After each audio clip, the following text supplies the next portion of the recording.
grave, c'est un hématome organisé. Dans ce cas, l'échographie peut aider à le ponctionner s'il est organisé. Et la délacération des fibres intéresse plus de 50% de la surface du muscle. Voilà une contusion directe. Vous voyez l'aspect hyperéchogène comme on voit là. Vous voyez l'interstitium du muscle qui est infiltré, qui est hyperéchogène par rapport à un muscle normal que vous voyez ici. Et vous voyez surtout le conjonctif qui est atteint. Vous voyez l'épaisseur, l'épaississement des septa qui sont très infiltrés. Par contre, il n'y a pas de lésion de déchirure fibrillaire. Donc, ce sportif n'a pas de lésion musculaire à proprement dit, mais il a des lésions du conjonctif. Et ça, c'est un élément de très mauvais pronostic pour son retour à l'activité. Vous voyez, donc, lors de l'étude en contraction, les septa qui sont très épaissis, vous voyez, l'épaississement avec une zone de désinsertion fibrillaire, vous voyez. Donc, tout ça, c'est des éléments qui sont de mauvais pronostic. Les lésions intrinsèques, c'est ce qu'on définit dans les classifications pour ce qui est M et C. M, c'est l'atteinte de la fibre musculaire et C pour l'atteinte du tissu conjonctif. La classification d'Oredino reste toujours d'actualité. Le tissu conjonctif va entraîner donc la lésion du tissu conjonctif va entraîner une mobilisation plus importante avec une cicatrisation plus longue et elle peut être à point de départ de la lésion musculaire secondaire. Alors, les éléments pronostiques sont très importants dans le conjonctif. Par exemple, les lésions du long biceps, c'est des lésions qui mettent beaucoup de temps à récupérer parce que le tissu conjonctif est très important dans cette distalité du muscle long biceps. Également pour le muscle gastro-cnémien, où dans le mollet, les lésions sont relativement difficiles à gérer. Les lésions peuvent donner des décollements interaponevrotiques. Par contre, les lésions M, c'est un peu ce qu'on connaît tous, c'est les lésions myoconjonctives ou myoaponevrotiques qui peuvent être centrales ou périphériques et les lésions qui peuvent être en intramusculaire. Les lésions musculaires intrinsèques, myoconjonctives ou les lésions conjonctives pures, c'est les classifications qu'on connaît maintenant. C'est le M pour atteinte musculaire, C pour atteinte conjonctive. Donc, un décollement entre deux aponévroses, avec ou sans collection, c'est un 2C. Un décollement avec une rupture fibrillaire sans rétraction, c'est un 3C. Avec rétraction, c'est un 4C. Donc, vous voyez ici, sur ce cas de figure, vous avez un décollement au niveau de l'aponévrose musculaire. Vous voyez une aponévrose qui est très épaissie avec des bandes noires qui sont au milieu. Tout ça, ça traduit en fait une désinsertion du septa. Et donc, ça se traduit en IRM par un hypersignal en T2 qu'on voit ici. Le 3C, c'est la rupture fibrillaire sans rétraction.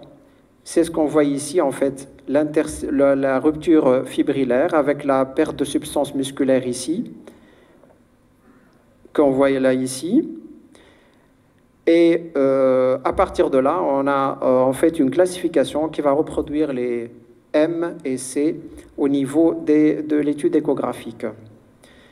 Comme vous le voyez ici, vous avez donc une désinsertion fibrillaire que vous voyez ici. Vous avez l'aponévrose qui est là, le conjonctif, la perte de substance qui est là.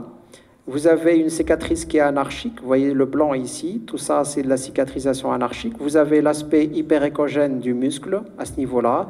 Et vous avez un diastasis des fibres musculaires, donc un mauvais pronostic pour la récupération. Ici également, vous avez une désinsertion fibrillaire avec un conjonctif qui est très épaissi, que vous voyez ici. Vous voyez là également, vous avez l'aspect échogène du muscle et vous avez la perte de substance avec une anarchie au niveau de l'organisation des fibres de cicatrisation, donc un très mauvais pronostic. Donc l'échographie, c'est un intérêt pronostic pour la classification, puisque c'est un peu le retour sur le terrain. Et en général, les grades 1 et 2, c'est entre 2 et 4 semaines. Par contre, les grades 3 et 4, où il y a de la rétraction, c'est plus de 8 semaines. Cette classification va être pondérée en fonction du muscle sollicité, de la nature du sport, de l'atteinte proximale ou distale et de la lésion myoconjonctive ou conjonctive pure, puisque la lésion conjonctive pure est beaucoup plus grave qu'une lésion myoconjonctive. Donc l'échographie, elle va apprécier la cicatrice. La cicatrice, c'est sa vascularisation, c'est le Doppler. C'est l'orientation des fibres, c'est l'étude dynamique en contraction. Le stroma, l'interstitium du muscle, c'est l'échographie. Et la souplesse, c'est l'élastographie. Les critères de reprise du sport, c'est votre domaine, mais par contre, l'échographie, elle va aider à la décision. L'échographie, il n'y a pas de critère échographique qui va définir le sportif peut revenir ou pas, mais par contre, l'orientation des fibres permet de donner une bonne idée sur la bonne cicatrisation. La perte de la substance fibrillaire qu'on voyait en fait par du matériel de comblement, donc ça c'est un bon élément. L'étude dynamique qui permet de voir si la fibre se contracte, elle est bien orientée ou pas. Et la disparition de cette hypervascularisation Doppler qu'on voit d'habitude. Alors l'hypervascularisation, le Doppler, quand la cicatrice est débutante au départ, la cicatrisation, le Doppler il est central, les vaisseaux ils sont au sein même de la cicatrice. Après, quand le phénomène de cicatrisation s'installe, la vascularisation elle devient périphérique. Donc c'est des critères qui permettent de dater la lésion musculaire. Si on a une lésion où la vascularisation elle est périphérique, c'est qu'elle est déjà ancienne. Vous voyez ici une vascularisation centrale sur l'étude Doppler. Voilà, la vascularisation centrale sur l'étude Doppler. Vous voyez ici l'épaississement du conjonctif. Vous avez l'aspect hyperéchogène du muscle qu'on voit là, et à l'IRM la corrélation avec l'aspect en hypersignal T2 qu'on voit là, qui est assez étendue. L'IRM n'est pas fiable pour juger de l'étendue des lésions. L'IRM, elle est très sensible, elle donne une étendue très très importante des lésions musculaires. Vous voyez ici, il y a des comptes rendus d'IRM, on va trouver des lésions musculaires de 15 cm. Moi j'ai vu ça. On n'a jamais une lésion musculaire qui fait 15 cm. Par contre, le T2, il est très sensible, ça démontre l'œdème de l'interstitium en IRM, mais le fait le plus important, c'est ce qu'on voit après, c'est d'injecter du gadolinium qui permet de délimiter la perte de substance exacte. L'échographie, elle va intervenir dans les lésions chroniques. Les lésions chroniques qui ne font pas partie de la classification, mais le granulome fibreux, on le voit bien à l'échographie.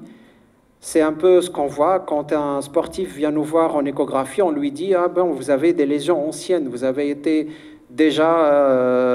subi déjà des lésions musculaires. » Et on va, moi je le constate en fait quand il y a des sportifs qui sont avant de signer leur contrat d'engagement avec un club, ils viennent pour passer l'échographie, voir s'ils ont des lésions anciennes et voir leur état musculaire. Donc vous voyez, le granulome fibreux, c'est ça, c'est une cicatrice qui est rétractile, c'est une cicatrice qui va gêner les mouvements extrêmes et qui vont être source de lésions secondaires. La vascularisation, comme on le voit ici, elle est plutôt périphérique avec une cicatrice au centre qui est avasculaire, donc fibreuse. Les calcifications sont également l'apanage des lésions anciennes qui vont évoluer vers la calcification. Vous avez également les pseudokystes qui sont les hématomes méconnus. Si le sportif ne passe pas d'échographie et qu'après il se retrouve avec une image kystique, et donc là, il faut ponctionner, mais par contre, le souci, c'est que le rapprochement des berges, après, va mettre beaucoup plus de temps à se faire. L'IRM, elle est l'examen le plus sensible. On peut le faire, l'IRM, dès quelques heures après la lésion musculaire. Elle ne permet pas l'étude directe des fibres musculaires, ce qu'on a vu là avec l'échographie. Elle est très sensible à l'œdème et elle peut montrer les ruptures fibrillaires et aponévrotiques avec l'hématome et les cicatrices.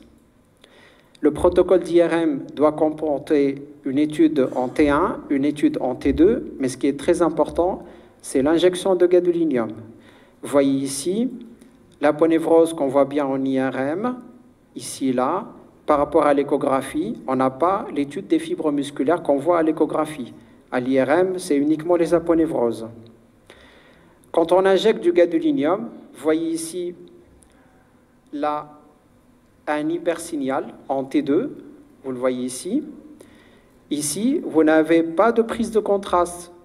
Donc ça, c'est une lésion où il n'y a pas de rupture fibrillaire. Donc même si l'échographie va vous dire qu'il y a rupture fibrillaire, l'IRM, elle permet de redresser le diagnostic. Pour le stade 2, vous voyez ici, sur la prise de contraste, vous voyez une zone noire. Ça, c'est une zone d'interruption des fibres sur la jonction myoponevrotique. Et là, vous avez une large cicatrice que vous voyez là. Elle est importante. Mais par contre, dans tout ça, quand on fait... Ça, c'est du T2. Quand on fait l'injection, vous voyez, par rapport à tout ça, on a uniquement une petite déchirure. C'est uniquement ça, la déchirure. Vous voyez, donc c'est très important d'injecter le gadolinium. Il faudrait que l'IRM soit faite par quelqu'un qui maîtrise un peu le sujet, parce que l'injection de gadolinium permet de délimiter l'étendue exacte de la lésion.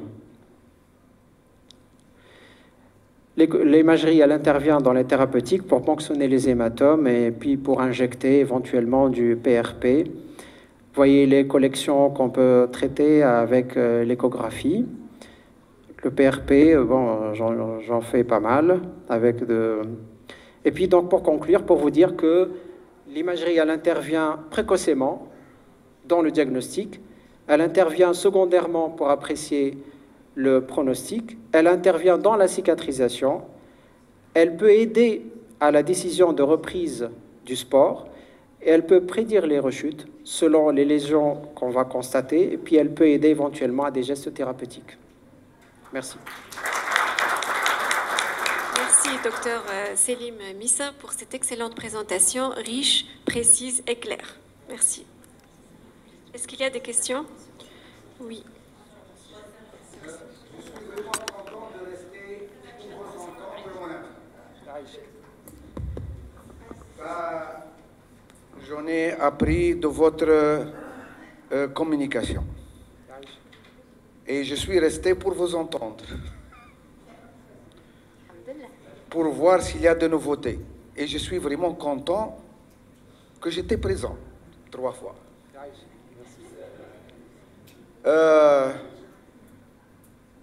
J'étais content que vous avez dit que c'est la continuité des mains de l'examinateur. Je vais vous poser une question qui n'est pas anodine. Donc, vous acceptez que le clinicien fait de l'échographie. C'est la prolongation de sa main. Et nous, on va accepter que vous examinez le malade. Je pense que c'est important qu'on se rapproche dans ce point de vue pour qu'on puisse continuer et travailler ensemble. Et je prends l'exemple de votre maître, Jean-Louis Brasseur, qui dit que j'ai appris de Jacques Rodinot la clinique. Et c'est pour cela que je suis un bon échographiste. Je pense qu'on devrait se rapprocher sur ce point-là et arrêter un peu cette discussion qui fait quoi. On est presque la même personne.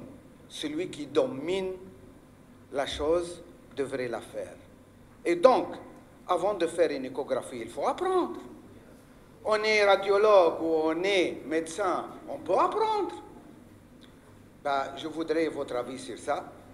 Le deuxième aspect, j'ai toujours appris que l'IRM, mais je l'ai bien compris de votre exposé, l'IRM, elle aggrave le schéma, elle aggrave le tableau. Elle présente une lésion plus que la réalité. J'ai appris aujourd'hui que le gadolinium, aujourd'hui, je l'ai appris, que le gadolinium apporte la précision. Mais vous l'avez dit aussi qu'il faudrait un bon imageur qui sait faire ça. Et je pense que c'est la place du radiologue. Je vous remercie. Merci, Aïch. C'est pour vous dire en fait que j'ai appris de Jean-Louis Brasseur, puisque moi j'étais à la Pitié pour apprendre en fait l'imagerie du sport. Et Makhlat Chali, docteur Rodino, mais bon, je l'ai côtoyé après. Enfin, je n'ai pas travaillé avec lui directement, mais je l'ai côtoyé. Et en fait, on a discuté énormément de cette histoire de continuité entre l'échographie et la main du clinicien. Et il faudrait effectivement que les gens qui sont intéressés se mettent vraiment à faire ça. Ça, c'est très important. Il n'y a pas que... vous savez maintenant que les cardiologues font eux-mêmes leur échographie cardiaque parce qu'ils maîtrisent bien l'outil. Le souci, c'est que quand on maîtrise son outil, on peut faire beaucoup de choses. Le fait de bien corréler ce qu'on s'attend de voir quand on est physiologiste et qu'on a une idée sur la contraction musculaire, si on essaie de voir ça à l'échographie, on peut avoir une bonne corrélation et on peut comprendre beaucoup de choses. Pour l'IRM, pour revenir à l'IRM, le problème, c'est qu'il n'y a pas vraiment de compétences en imagerie du sport en Tunisie. Les gens qui font la radiologie ont une formation, mais on ne s'intéresse pas beaucoup en fait à l'imagerie du sport. Et le souci, c'est que on voit beaucoup d'IRM où on parle, moi j'ai vu des comptes rendus de sportifs de haut niveau, où on parle de lésions de 15 cm ou de 20 cm. Logiquement, ça ne tient pas. Ça ne tient pas qu'un sportif qui ait fait une déchirure sur 15 cm. Ça, c'est l'œdème. Et l'œdème, plus on fait l'IRM précocement, plus on a de l'œdème qui est plus important. Ce qui nous permet en fait d'échapper à cette contrainte qui est l'œdème, c'est l'injection de gadolinium. Ça permet de mettre en évidence les berges de la déchirure et donc de la calculer exactement pour dire qu'elle fait par exemple 4 mm au lieu de 15 cm. Et puis, merci pour les compliments. Merci beaucoup, docteur Missa et docteur Khachneoui, parce qu'on doit respecter le timing. Une petite question, la dernière.